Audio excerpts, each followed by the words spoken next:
Alors, Alonso reconnaît avoir sous-estimé la difficulté de son retour en Formule 1. Il se donne encore 4 ou 5 courses pour être compétitif. Alors pour autant, comme il l'a confié à un racer, Fernando Alonso prend toujours plaisir dans ce retour dans la discipline reine, sur piste comme hors piste. Visiblement, le paddock lui manquait, même s'il n'est pas pour jouer des places sur le podium. Et les émotions étaient fortes, il ne s'agissait pas de prouver quoi que ce soit. J'étais assez satisfait de la façon dont tout s'est déroulé dans ma carrière enfin, mais j'aime vraiment la course. J'ai découvert cette passion même lorsque j'étais en dehors de la Formule 1. Ça m'a même un peu surpris. J'étais aussi surpris de ce besoin d'avoir un volant entre les mains.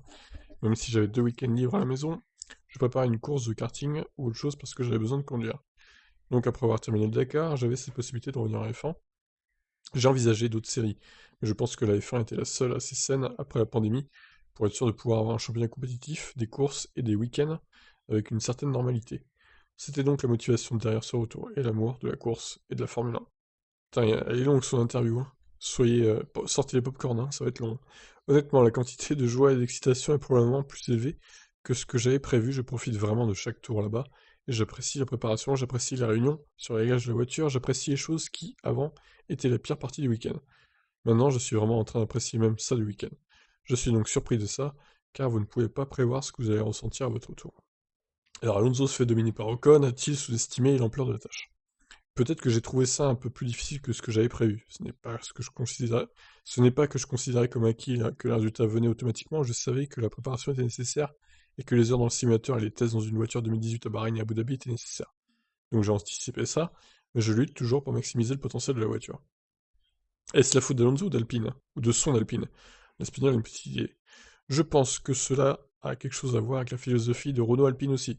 La plupart des pilotes qui sont venus ici, dans leur première année, ils ont eu des difficultés, donc il y a quelque chose qui, nous pensons avoir une idée de la cause, mais il faut peut-être plus de temps. Je pensais qu'en 3 ou 4 courses, je serai à 100%, et je suppose que ça va prendre 8 ou 9 courses. Ouais, donc quasiment la moitié de saison, quoi.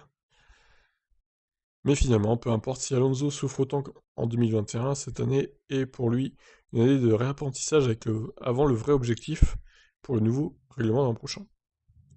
Que c'est long! C'est la raison exactement pour laquelle je suis revenu cette année. Ma plus grande motivation était le nouveau règlement, mais il a été reporté et revenir immédiatement en 2022 était un plus grand défi, je pensais, pour s'adapter rapidement à tout. Donc 2021 est une saison où nous voulons réaliser de grandes choses, mais en même temps, nous devons préparer l'équipe pour la grande chose qui peut arriver à l'avenir.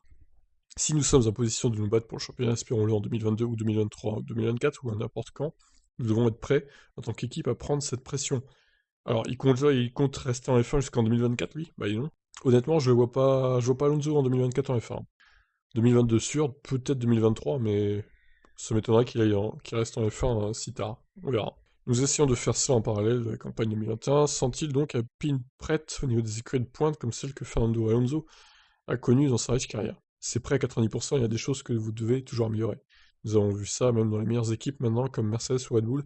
Je me souviens qu'un des arrêts au stand de Mercedes en Allemagne était de 30 secondes, le fameux arrêt. Donc il y a des choses que vous devez rater d'une certaine manière au cours d'un week-end ou d'un championnat pour apprendre. Ces choses qui se produisent et ensuite vous faites des petits changements dans cette structure et cette organisation pour être meilleur la prochaine fois. Nous ne faisons pas trop d'erreurs déjà, donc je pense que l'équipe est en assez bonne forme, mais il y a toujours des choses que nous apprenons chaque week-end et que nous faisons mieux pour le prochain. Ah, c'était long, hein. Oui, alors par contre, ils font peut-être pas d'erreur Alpine, mais ils sont lents hein, quand même, donc c'est un peu ballot. Bref, tout ça pour dire que ce qu'il faut retenir de cette interview, c'est que Alonso se verrait possiblement en F1 jusqu'en 2024, d'après ce qu'il raconte. Moi, j'y crois pas trop, mais bon, après, on verra. Il a déclaré qu'Alpine est prête à 90% pour jouer le titre, et qu'il lui faudrait 8 ou 9 courses pour être 100% au top de sa forme dans la voiture.